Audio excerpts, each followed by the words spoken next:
I guess I need to ask you, when it comes to protecting vulnerable groups like children and migrants from human trafficking, what is the value of having an NGO like Аймира working on this issue? Аймира has extensive experience in implementation of community-based projects, contributing to peace building and prevention of illegal migration and human trafficking. Аймира has implemented various projects directly related to human trafficking prevention and creation resource center for vulnerable groups in Jalabad region. I would like to mention that in 2022, Kyrgyz Republic has adopted anti-trafficking program on combating human trafficking.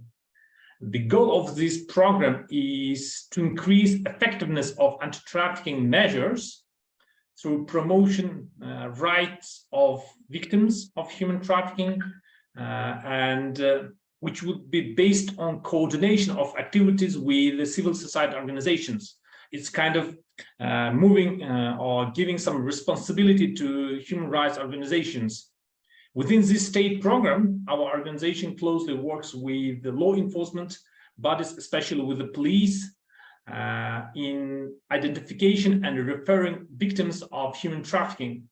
Let me ask, in the fight against human trafficking, how does your NGO interact with the survivors?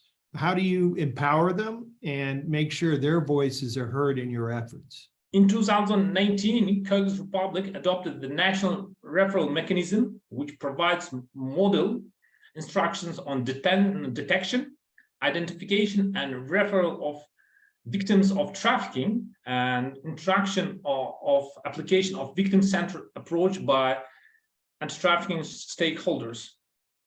Today, human rights trafficking remains largely hidden. Also, with the national referral mechanism, our organization provides three kinds of direct services. Firstly, it's legal assistance, food, shelter or housing, healthcare service as well. And if we have a financial support, we also provide financial support to the victims. And I need to mention that in the case of trafficked children, existing child protection structures are engaged in as child-specific service providers.